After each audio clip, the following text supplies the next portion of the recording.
Royal history was made the moment Queen Camilla broke down on the stand. In a packed courtroom, tears replaced titles as Camilla whispered, "This wasn't supposed to happen." But it did, and what followed was nothing short of explosive. Prince Harry took the stand and confirmed the unthinkable. Tensions, leaks, betrayals. With calm clarity, he declared, "Some rumors were true all along." The courtroom fell silent. Outside, the monarchy's image shattered in real time. For the first time ever, a queen consort stood exposed, while the press, the public, and her own family began to turn. This wasn't just scandal, it was a reckoning. Queen Camilla breaks down under oath. No titles, no protection, no palace aids to shield her. For the first time in her royal life, Queen Camilla was completely exposed. Inside the packed courtroom, all eyes turned to the queen consort as she took the stand. Gone was the polished, carefully managed public figure. What stood before the court was a woman under pressure, tense, pale, and visibly shaken. The questioning started formally, but it didn't take long for the cracks to show. Camilla answered softly, carefully choosing her words. But the calm didn't last. As questions dug deeper into her communications, her relationships, and the years of palace drama, her composure began to falter. Witnesses said her voice trembled, her hands fidgeted. Then came the moment no one expected. Midway through a line of questioning involving her alleged dealings with royal correspondents, Camilla's voice broke. She paused, tried to collect herself, but the tears came anyway. A gasp rippled through the courtroom. Two aides rushed forward as she whispered almost inaudibly, "This wasn't supposed to happen." The judge called for a brief recess as Camilla sat back, visibly emotional, wiping away tears as flashes from the press outside lit up the hallway. In that instant, the queen consort, so often cast as the steely survivor of royal storms, had cracked under the weight of it all. And it wasn't over yet. Because sitting in the same courtroom, ready to take the stand next, was Prince Harry, and he wasn't there to stay quiet. Prince Harry confirms the rumors. If Camilla's breakdown stunned the court, Prince Harry's testimony silenced it. He walked in with calm defiance. No royal entourage, no hesitation. Just a man on a mission to speak the truth. His truth. From the start, Harry made it clear. This wasn't about revenge. It was about setting the record straight. And then, one by one, he began confirming what the press and public had speculated for years. Yes, there were tensions. Yes, there were leaks.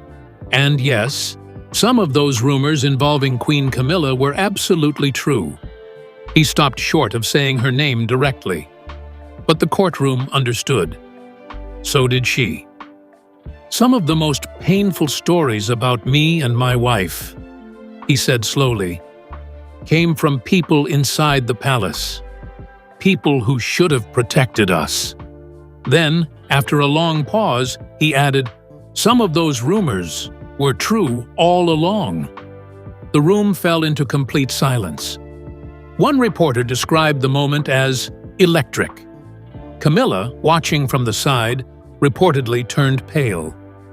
Harry continued, describing the years of passive-aggressive attacks, the manipulation of press headlines, and how certain individuals within the institution traded stories in exchange for favorable coverage. He didn't yell. He didn't accuse wildly. He simply laid out what he knew, what he saw, and what he lived through. It wasn't a royal statement. It wasn't PR. It was raw. It was personal. and it left the Queen Consort in a position she had never known before, publicly cornered by her own stepson. Courtroom chaos. A royal first. The world had never seen anything like it.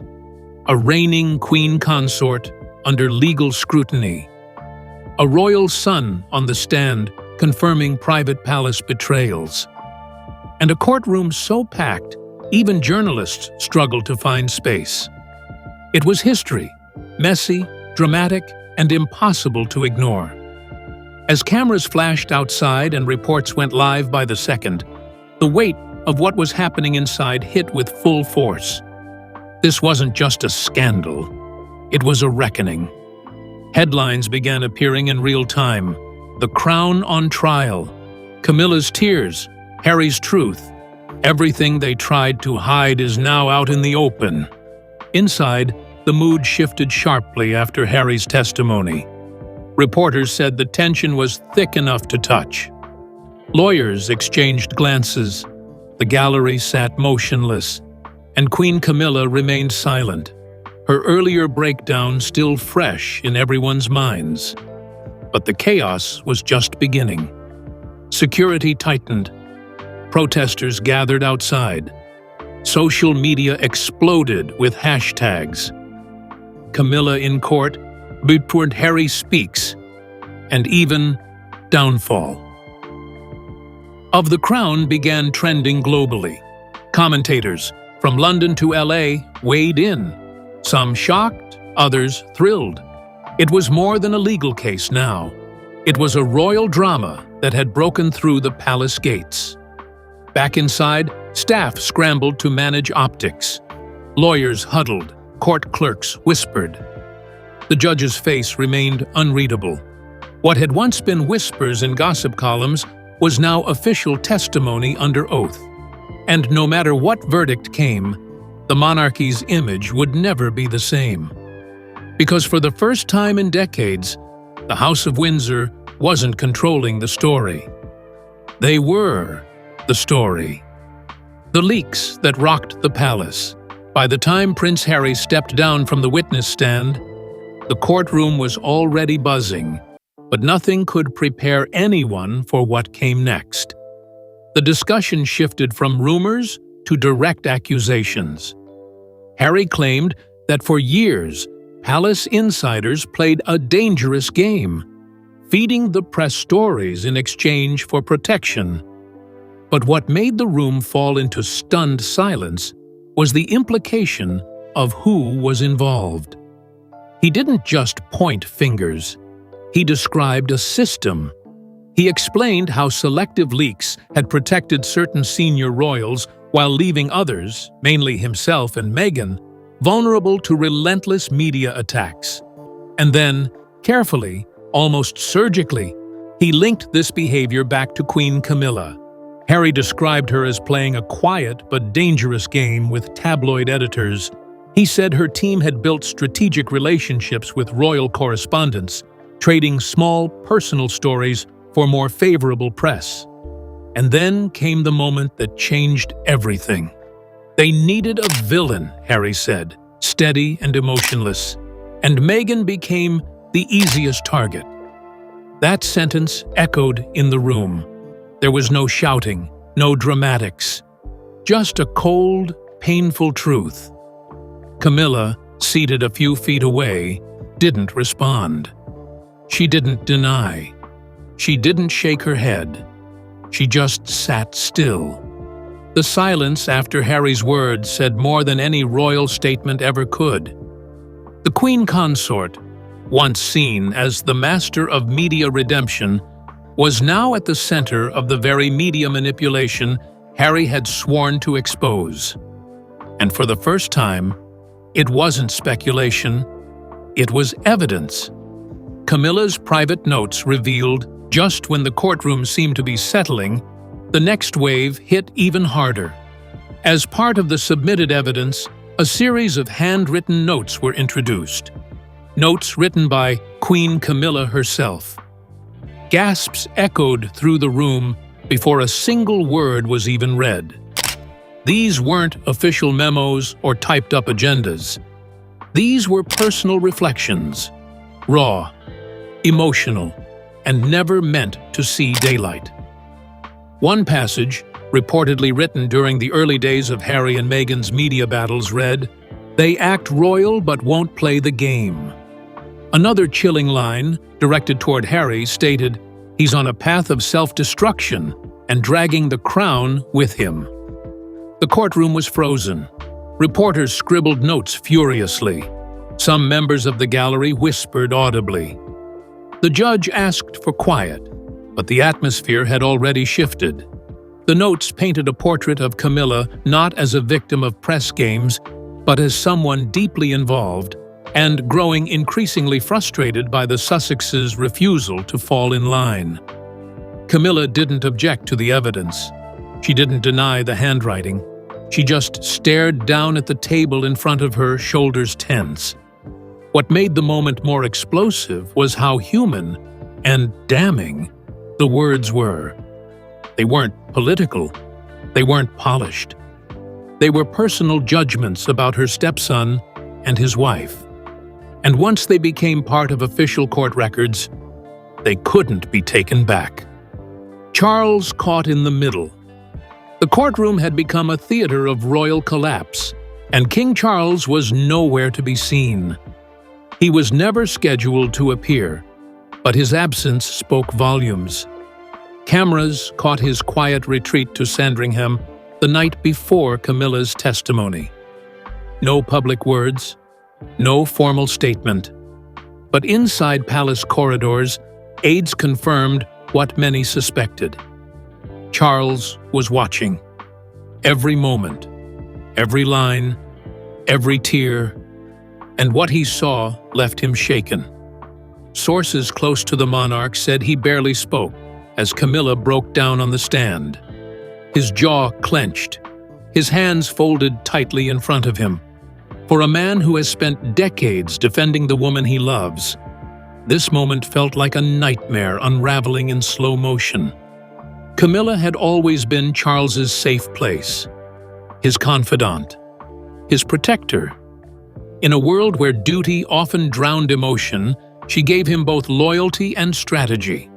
Together, they had rebuilt what once seemed permanently damaged.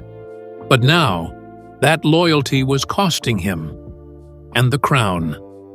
He was torn between two worlds. Privately, he felt betrayed by Harry's decision to go public, but politically, he knew the tide was shifting. Public sympathy for Harry was rising fast, and silence no longer looked neutral. It looked complicit. Within hours of Camilla's notes being read aloud in court, senior aides began holding crisis meetings. Options were laid on the table.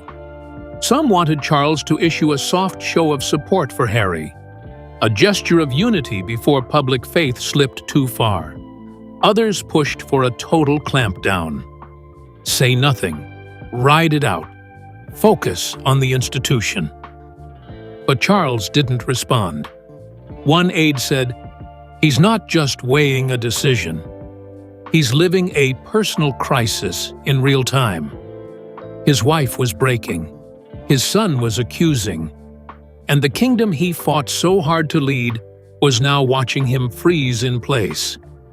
The monarch had always feared being caught in a storm he couldn't control. Now, it was here, and it was royal. Meghan's name echoes again. She wasn't in the courtroom. She wasn't even in the country. But Meghan Markle's presence was everywhere. From the very first question Harry answered, Meghan's name hovered over every sentence like a shadow. Not out of drama, but out of pain. Harry didn't hold back. With a calm, steady voice, he walked the courtroom through years of tension, media abuse, and internal betrayal. And at the center of it all was Meghan, a woman who, according to Harry, was turned into the perfect scapegoat. He recalled the headlines, the distortions, the calculated leaks. He described how Meghan had once broken down after reading a brutal tabloid article, one that Camilla allegedly approved behind palace doors. She was pregnant, Harry said quietly, and she was sobbing. The room went still. It wasn't a legal detail. It wasn't part of the courtroom agenda. But the emotional weight of that single moment changed the air. What had begun as a scandal now felt like a story of human damage. Harry said they had begged for help, that they asked for protection, for truth, for peace. But what they got instead was silence. Or worse, more leaks. He stopped short of blaming Camilla directly, but the implications were clear. According to Harry, the press campaign against Meghan was not only tolerated by some in the palace, it was nurtured. Camilla didn't respond. She sat silently, her head slightly down, hands clasped tightly together. Observers said the atmosphere had completely changed. It wasn't just about royalty anymore. It was about cruelty. And for the public, watching the story unfold live across social media, the lines were shifting. No longer was Meghan the outsider.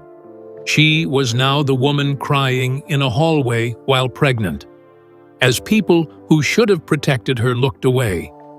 And as Harry finished speaking, one message was unmistakable. This wasn't just about reputation anymore. It was about what the royal family allowed to happen. Camilla's courtroom breakdown. What sparked it?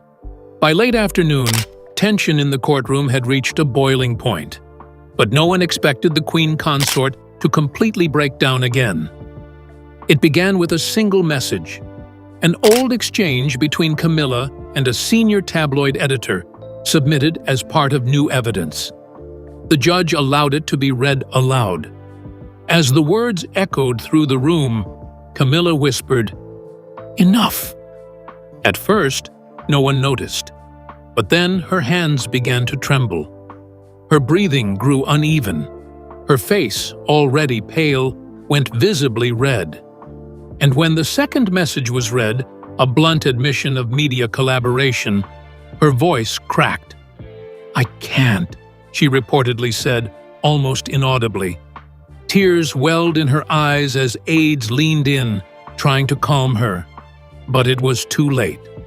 The room watched as Queen Camilla, one of the monarchy's most seasoned survivors, came undone. The judge called for a pause.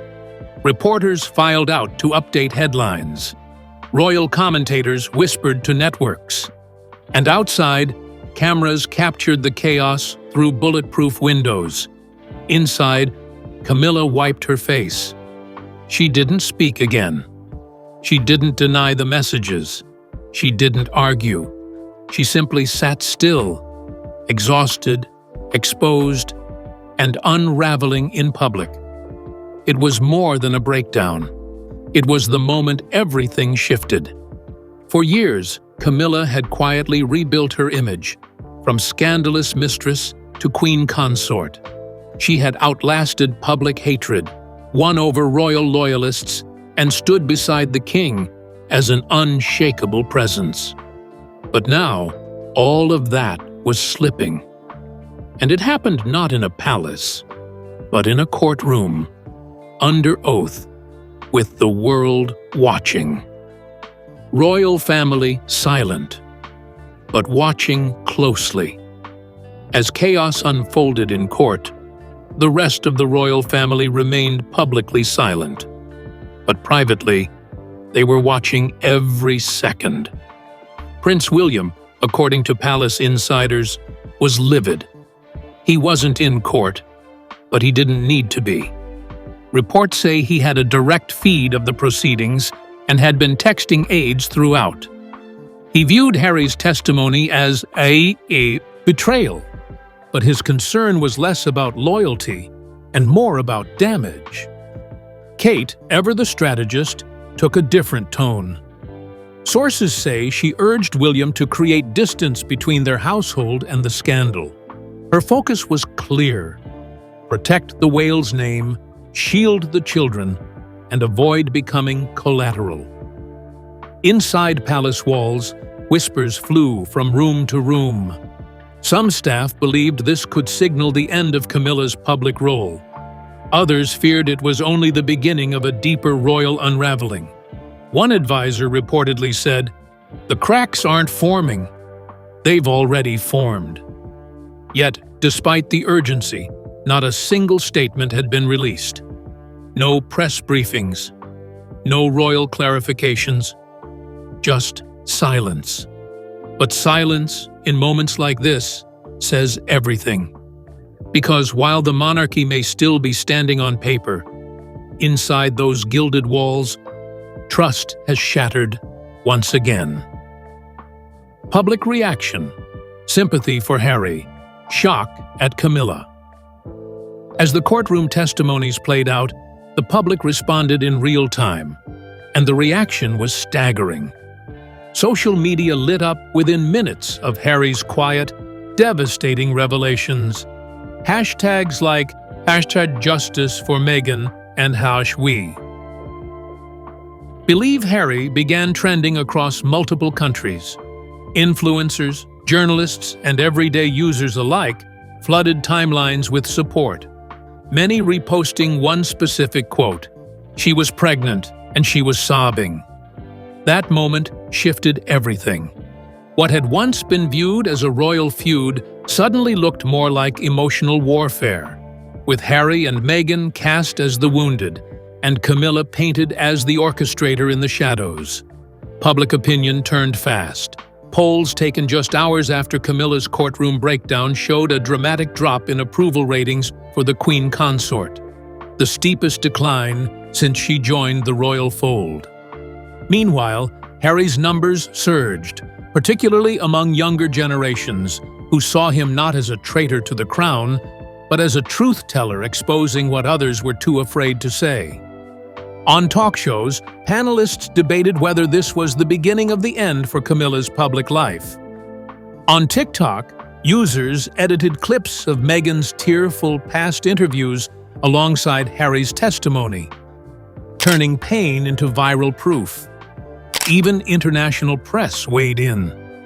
From New York to Sydney, headlines described Camilla's downfall not as political, but personal and public. She didn't just lose the narrative, one analyst said. She lost control of the court of public opinion. And once the people turn, history has shown, the palace rarely wins them back. The press turns on Camilla. For years, Queen Camilla had mastered the art of reputation rehab. From the ashes of the Diana years, she rose quietly, never overstepping, always appearing dutiful. She cultivated relationships with key editors, charmed royal correspondents behind the scenes, and positioned herself as the steady hand beside a complicated king. But that charm crumbled the moment her private notes and media exchanges were read aloud in court. The tabloids that once protected her flipped in less than 24 hours. Headlines that had previously praised her now printed damning questions. Was Camilla the puppet master? Queen or schemer? Did she cross the line? Columnists who once wrote glowingly about her grace were now openly criticizing her silence, her tactics, and her role in the breakdown of the Sussexes' royal life. One shocking op-ed read, "Camilla played the game too well, until the mask slipped." Former aides and royal watchers began leaking what they called the real Camilla, a woman deeply protective of her position, sometimes willing to cut others down to keep it. The press, once her shield, had become a sword, and it was now pointed directly at her. Even her longtime allies were distancing themselves. A well-known royal journalist announced on air, "I can no longer defend her." Another editor admitted that certain stories favorable to Camilla had likely come at someone else's expense. She wasn't just losing the media. She was losing the image she had spent decades trying to rebuild. The palace's next move. Damage control mode inside Buckingham Palace, panic had officially set in. In the hours following the court session, aides were seen arriving in waves, some called back from vacation, others brought in from overseas. Behind the gilded doors, emergency meetings were underway. And for the first time since Queen Elizabeth's passing, there was true fear in the air. The situation had spiraled beyond scandal. It was now an existential crisis for the monarchy. Top advisors gathered in a series of rapid-fire meetings. Every option was on the table, even the unthinkable. Some suggested a public apology from Camilla. Others floated the idea of her stepping back from all public engagements. One insider whispered to a reporter, "Even abdication talks have begun, quietly but seriously." King Charles, still processing the emotional and political disaster, was said to be visibly shattered. Sources say he hasn't spoken publicly to Harry since the hearing, and that he's struggling to separate the father from the crown. Meanwhile, palace press officers scrambled to draft a response that wouldn't worsen the storm. There was even talk of releasing a statement supporting Harry, not as a son, but as a citizen who had the right to speak. But nothing could be agreed on. Every path forward came with consequences. Every word risked opening a new fire. Outside, cameras remained fixed on the gates. The world waited for a move, any move. But inside those walls, the royal institution was frozen, rattled, divided, and desperate. And for the first time in decades, the question wasn't just how to fix the image, it was whether the monarchy could survive the truth. A royal reckoning. Prince Harry has since returned to California, but the impact of his testimony still lingers like smoke over Buckingham Palace. The monarchy is no longer just bruised, it's wide open, bleeding. Queen Camilla remains out of sight, reportedly recovering at a private estate. No public appearances, no new statements, just silence, and the growing possibility that she may never return to her former role. Once seen as the resilient survivor of royal scandals, Camilla now stands on the edge of an uncertain future, with even her closest supporters questioning her place in the crown's future narrative. King Charles is under unprecedented pressure, not just from the media, but from inside his own court. Advisors are divided. Some want to protect the crown at any cost, even if it means asking the Queen Consort to step aside. Others warn that doing so could unleash even more chaos. But sources close to the king say it's no longer about strategy. It's personal. He's devastated, torn between love and legacy. And above all, he's watching a dream he waited a lifetime for begin to crack under the weight of truth. Meanwhile, Harry's words continue to ripple. His testimony wasn't angry.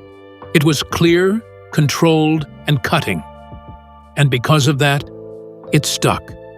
Public trust in the monarchy has dropped to its lowest point in years.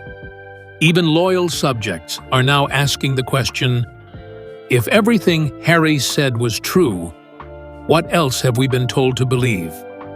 Across Britain, whispers have turned into full-blown conversations. Pundits, politicians, and even former royal staff are stepping forward, no longer afraid to question the institution they once feared. The palace has yet to act, but the people already have. And they're not asking for another polished press release. They're asking for accountability. Because this isn't just a PR disaster or a family feud, it's a reckoning. A moment where truth has shattered tradition and silence has lost its power.